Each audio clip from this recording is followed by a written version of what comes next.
स्वामी रामानंद तीर्थ मराठवाडा विश्वविद्यालय नांदेड, व्यंकटराव देशमुख महाविद्यालय बाबळगाव, BA प्रथम वर्ष, द्वितीय भाषा हिंदी, साहित्य भारती। इसके अंतर्गत पहला जो इससे पहले हमने पाठ्यक्रम आपको दिया था वो सभी छात्रों ने पाठ्यक्रम देखा होगा।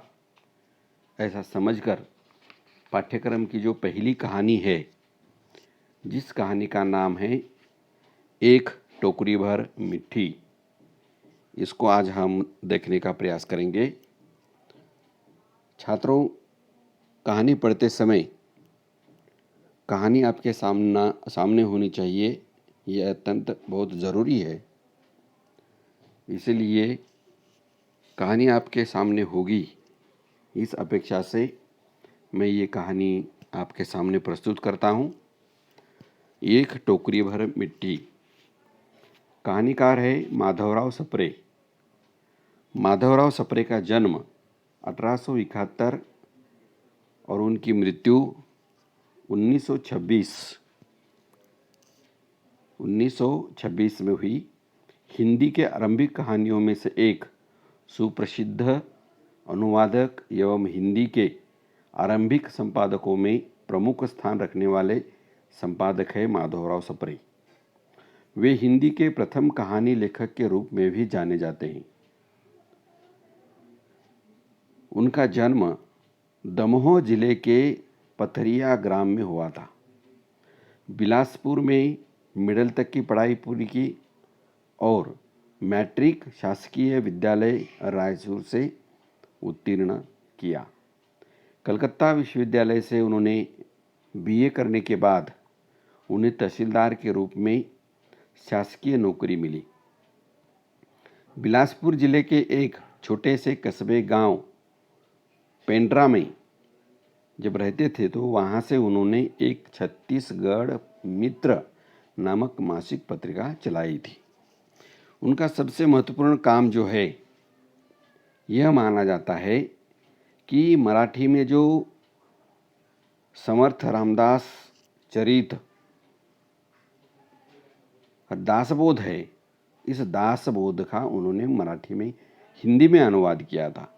और उसके साथ साथ लोकमान्य तिलक द्वारा रचित जो गीता रहस्य है, उसका भी उन्होंने हिंदी में अनुवाद किया था। यह अनुवाद अत्यंत महत्वपूर्ण रहा है और हिंदी साहित्य के लिए एक अनुपम देन भी मानी जाती है।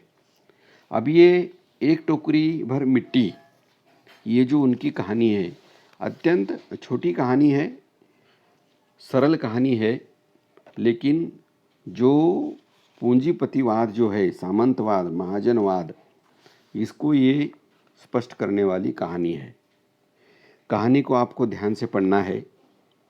कहानी पर प्रश्न होगा, इसलिए पहले कहानी आपको समझ लेनी चाहिए। आइए हम कहानी को आरंभ करते हैं।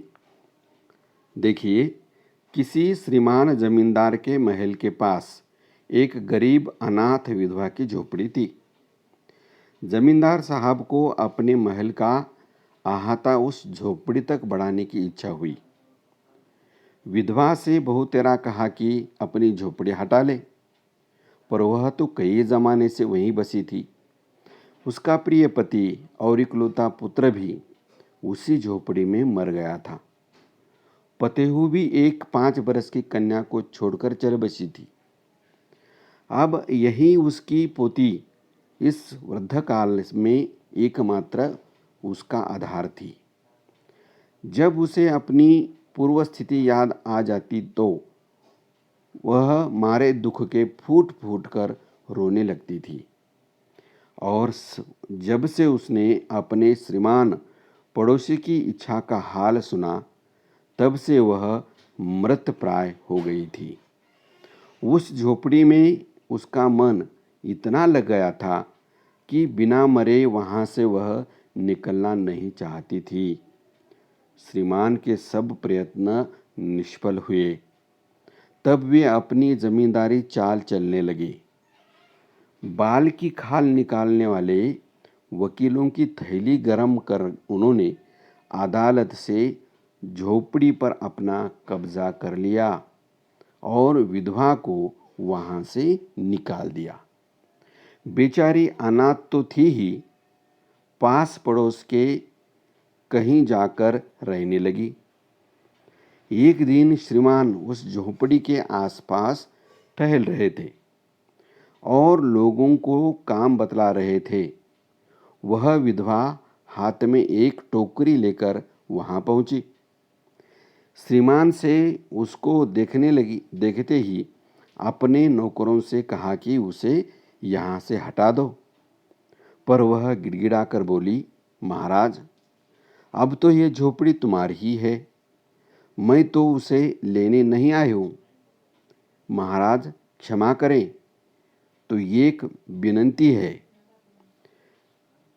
जमींदार साहब के सिर हिलाने पर उसने कहा, जब से यह झोपड़ी छूटी है तब से मेरी पोती ने खाना पीना छोड़ दिया है।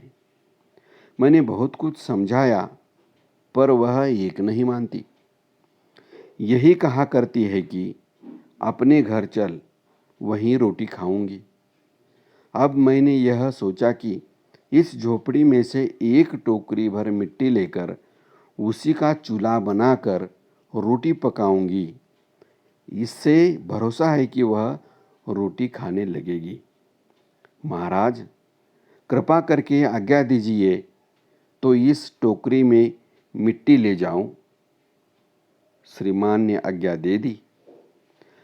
विधवा झोपड़ी के भीतर गई।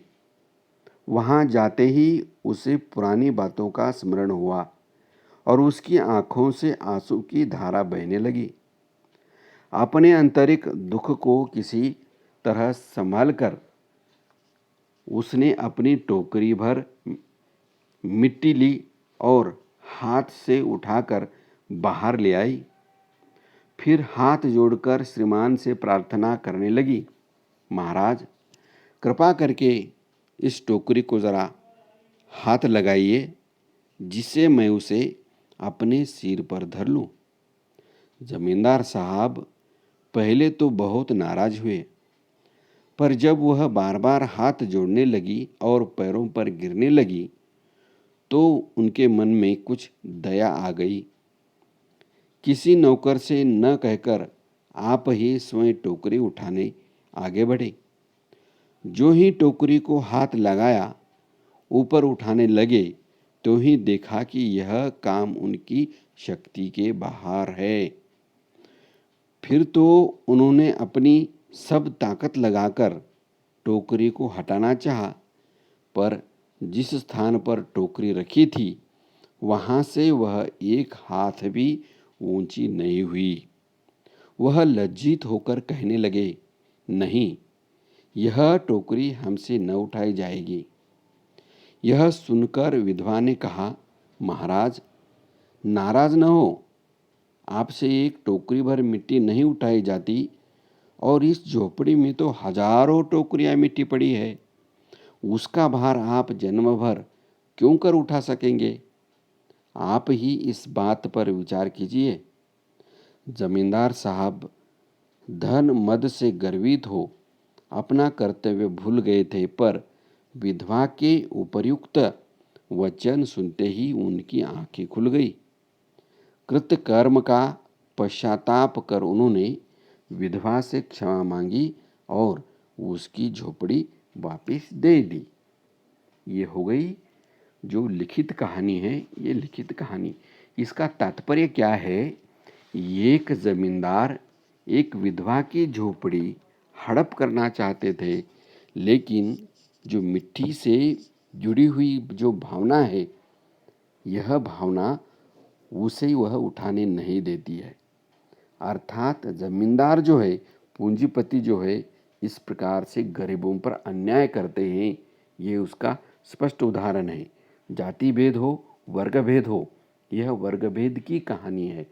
गरीब और अमीर, जैसे उस जमींदार के महल के सामने इसकी झोपड़ी है। जमींदार को लगता है ये बहुत ही अपने शान के खिलाफ है, क्योंकि एक महल के सामने झोपड़ी मतलब उसे लगता है ये मेरी शान जा रही है, और इसीलिए वह उसका जो प्रांगण है, मैदान है, धीरे धीरे आगे बढ़ाता है, झोपड़ी पर कब्जा करता है, तहसील में जाकर, कोर्ट में जाकर उस पर कब्जा करता है, उस बुढ़िया को निकाल देता है, विधवा को। लेकिन जो उसके बाद की जो भावना है, वो पोती का खाना न खाना और घर की मिट्टी ले जाने के लिए आती है। लेकिन बाद में उसे लगता है ये एक मिट्टी से इतना जुड़ा हुआ है, क्योंकि उस मिट्टी में, उस झोपड़े में उसकी कई पीढ़ियाँ चल बसी है। केवल मिट्टी का सवाल नहीं है ये जो सवाल है तो वहाँ के भावना का सवाल है, आत्मीयता का सवाल है। उस मिट्टी के साथ उसकी आत्मीयता जुड़ी हुई है, और इसी आत्मीयता को देखकर वह जमींदार जो है फिर से उसे झोपड़ी वापिस करता है। अर्थात ये हो गई एक टोकरी भर मिट्टी। अब इस पर जो है जिन लोगों को ये समझ में नहीं आई, वो लोग बाद में अपने ग्रुप पर मुझे कभी भी पूछ सकते हैं कि इस कहानी के बारे में, लेकिन पहले कहानी आपको पढ़ना ज़रूरी है। तो यहाँ पर हम रुकते हैं, फिर मिलेंगे अगली कहानी में।